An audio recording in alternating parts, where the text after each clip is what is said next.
นี้สาวซุกพัดเส้นใหญ่พี่น้องเฮียนสูตรมาจากเอ้ยมีเนาะเอ้ยมีพัดให้กินแล้วก็เอาสูตรจากเพิ่นนำเส้นเหนียวเหนียวนุ่มๆหอมๆเลย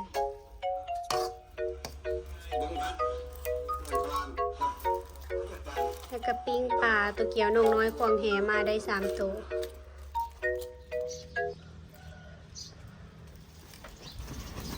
สบายดี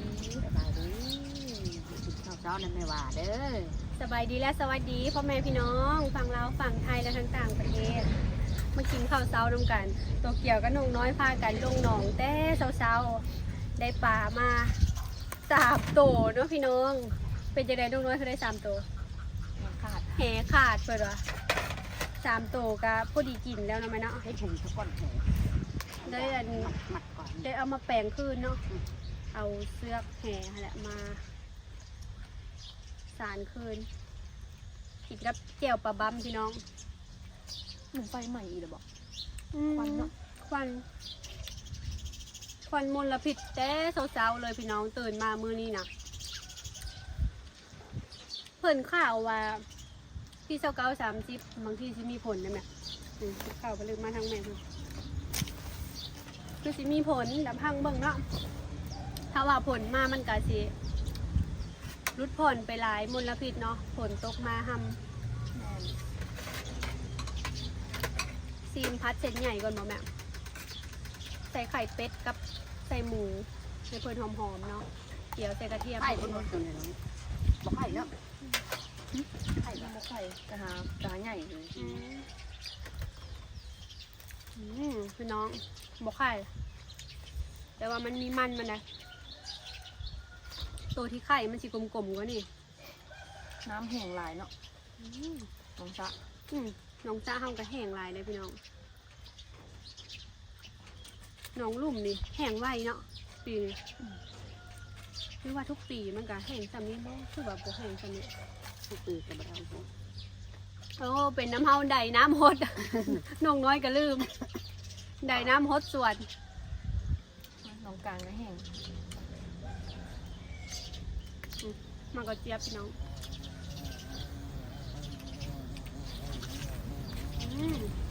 สดจากสวนมะเขือเขามันก็เจี๊ยบไม่ว่าหูดีขนาดมะเขือใหญ่หมดเลยเนาะหูดีกว่าคนปลูกอีกหูดีกว่าน้องน้อยอีกพี่น้องเพื่อนไปเก็บเอาแต่เช้าเลยอยู่สาลีถั่วมักถั่วก็เอามาตำได้เธอหนึ่งแล้วมักเล่น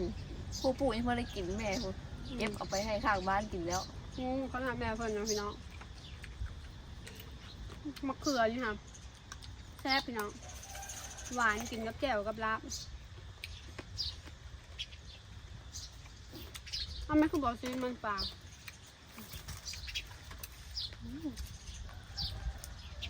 คุณบอกกินชิ้นมันเอาแต่หัว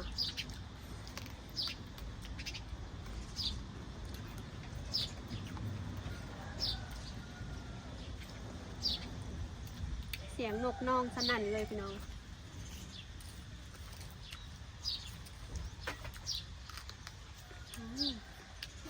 มีจักรจันเนาะนี่จังมองข้าวนั่นถ้าเรากินแล้วหนาเมื่อวานนี่เห็นกระโปรงตัวหนึ่งเลยตัวใหญ่บอกจำนี่ซีอ่ะเราสู้เคยเห็นก็จำนี่แหละอยู่ก่อนไม้มีอยู่3-4 ตัวบอกกาฮอนเอามันกินมันหน่อยถ้ามันตัวน้อยโพดพี่น้องเลย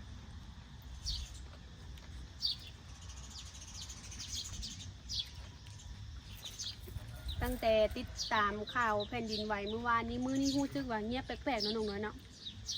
หมู่บ้านเฮากะเงียบๆแบบว่าแบบถนนหนทางก็เงียบเลยบ่ฮู้นำเนาะแบบเศร้าใจพากันเศร้าพากันตื่นตกใจแล้วก็พากันย้านรู้สึกว่าโลกนี้มันบ่มีอย่างแน่นอนอีหยังมันก็เกิดขึ้นได้แม่หอยแตกแผ่นดินไหวค่ะบ้างใหญ่ๆคือหอยแตกเหิบอันเขียดกบเนี่ยแบบนั้นเลยแตกอยู่พม่าคุณได้แตกแบบทางหาแบบแตกออกเป็นเสียงเลยคือหอยแตกเหิบเขียดนี่นะแบบนี้เลย พุ่นเด้อให้รอดให้พ้นเด้อพี่น้องซีเด้อพี่น้องซีทุกท่านทุกคนให้พ้นให้รอดคิดนอนแต่คืนตื่นมาแต่คิด เบา คิดอีตนคนเพิ่น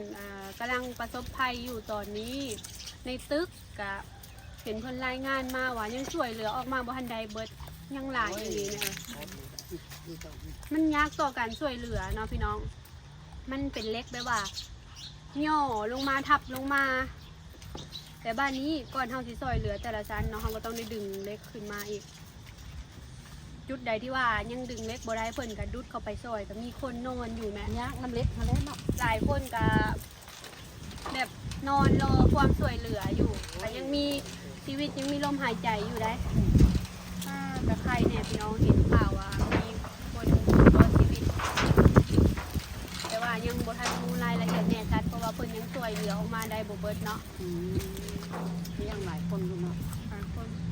คนงานหา100 กว่าคนพุ่นล่ะแต่มีคนแล่นหนีออกมานำแล้วก็มีคนแบบหนีบ่ทันแล้วก็ตึกถล่มลงมาเนาะพี่น้องไปเบิ่งข่าวจนน้ำตาไหลจนหายน้ำ เป็ดเกิดจะทำหันใส่บ่ได้ หนีบ่ทันเจอกระทันหัน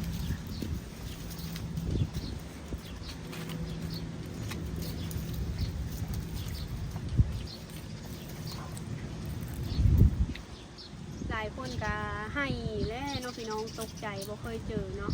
บ่เคยพอบ่เคย แม่นสั่นสะเทือนเบิดเลย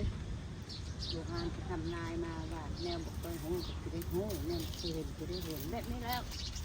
แบบนี้แหละพี่น้อง เคยเห็นจะได้เห็นบ้าง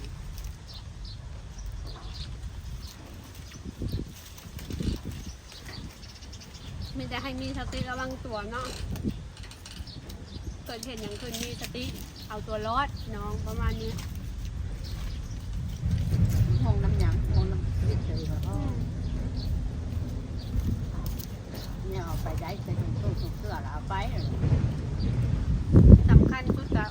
โทรศัพท์นี่แหละเนาะพี่น้องพอเอาไปได้ติดต่อพี่น้องติดต่อ แล่นขึ้นแล่นลงตันลงตันลงเท้าลงดันตอนนี้ไหวแล้ว ก็จะตึกอีกอย่างเนาะ หลายชั้นลงมาบ่ทัน หลายชั้นที่ว่าเคียงกันเลยเลยมีสะพานข้ามหากันเนาะน้องน้อยเนาะ แม่น แต่แบบว่ามันโยกไปพี่น้องมันเซคือลมพัดแล้วมันอัน ใกล้สะพา สั่น หา สั่น กั ต้น เลย ไม้เนี่ยและทางหารุดออกจากกันเนี่ยมันสั่นแต่ว่าตึกเขาบ่ได้ล่มแต่ก็มีความเสียหายในแม่ตึกค่ะแบบว่า มันลงเสียบลงรถ ตึก ต้อง คือ ขึ้น โยกได้เนาะ ห้อยโบกพาปูนนี่อย่างนี้นะแบบมันล็อก แต่ มันมีห้อยแตกแหงแล้วก็ล็อกห้อยพาปูนเนาะ แม่น แล้วก็กระเบื้องในกาผุพังห้องกระหาก็เคยเห็นคือว่าเป็นเหตุการณ์ที่ใหญ่เลยเนาะน้องๆเนาะแผ่นดินไหวอัน หลายจังหวัด แบบมันสะเทือนหลายจังหวัดเลย มาฮอดโคราชสุโขทัย ขนวนแพรเนาะ ลุงว่าเพิ่นเคยไปอัน เกิดเป็นอย่างนี้ เที่ยวแถวพุ่นเพิ่นน่าสิฮู้โคราชแถวใดสันมาฮอนเนาะแต่บ่ฮอดแกงสวรรค์นะเขตเฮาได้พี่น้องเพราะว่าเฮาอยู่ไกลอยู่ ตลาดเซาเวียงจันทน์เมื่อวานนี่ก็พาเดี๋ยวปุ๊บออกจากตลาดเนาะ แม่น ตลาดมันมีจักซันก่อนหลายซันเติบ หลายชั้น สะเทือนเนาะ จะกระเทือนบ่สะเทือนแม่เขาเจ้ากำลังนั่งกินข้าวอยู่แหละอันหลอดไฟอยู่ทางเทิงนี่สายไปสายมา แม่น ตกลงมาแผ่นนี่ยังคะนะตกลงมาเกือบใส่หัวเขาเจ้าว่าคันแผ่นดินไหวแล้วให้มุดกองโต๊ะหาบ่อนอยู่ที่มันสิบ่มีหยังหล่นลงมาใส่หัวเพิ่นว่า แม่น ประมาณนี้โอ้กะสะเทือนแห้งเลยพี่น้องเลยอยู่ฝั่งลาวเฮาอยู่ทางภาคเหนือเนาะเวียงจันทน์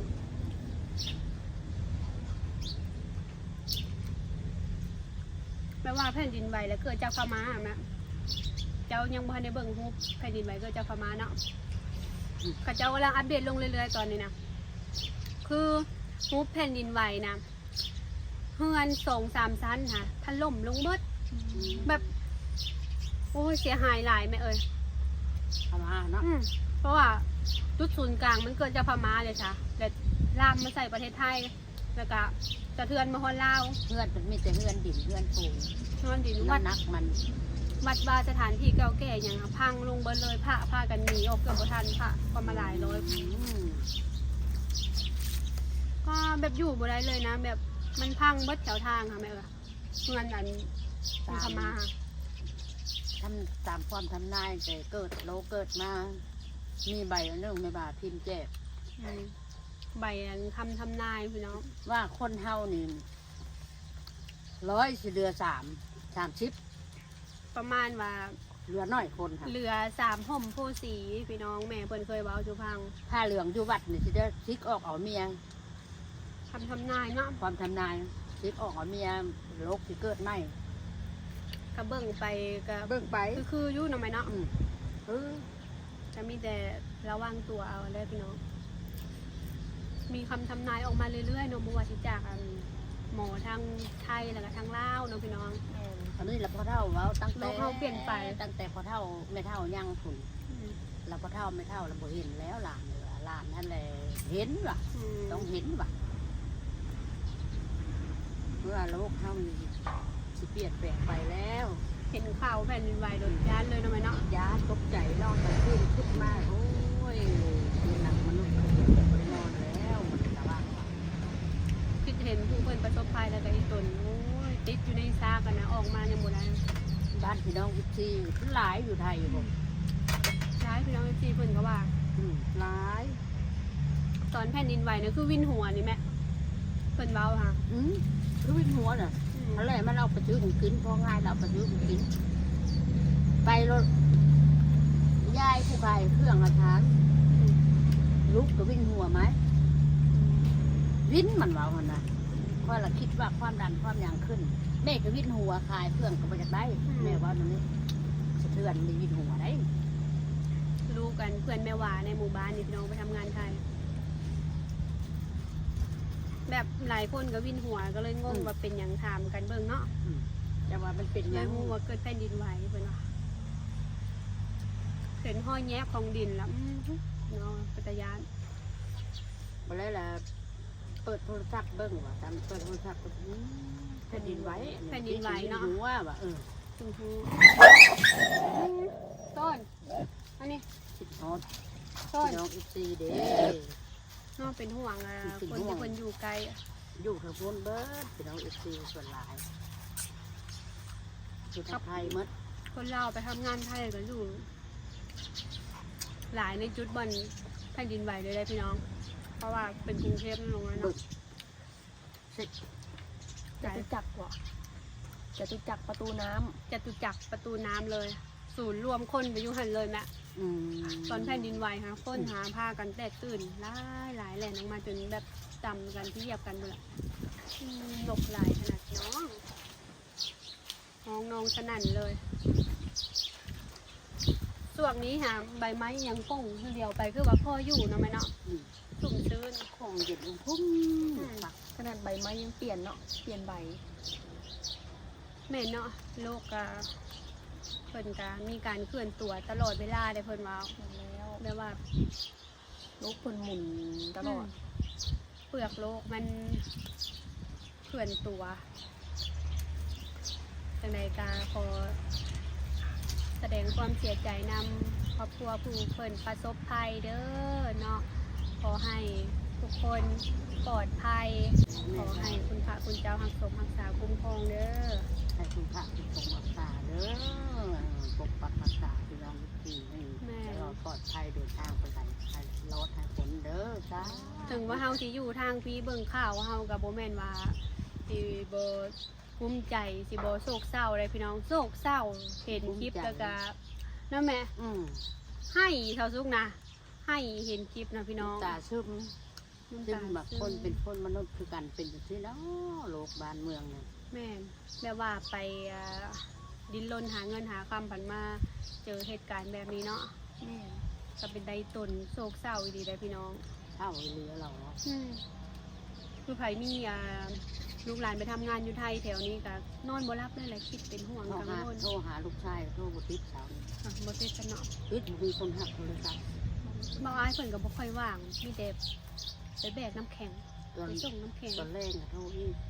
ตอนแรกฉันโทรมาขอจบคลิปไว้เพียงซ้ำนี้ เออ บาย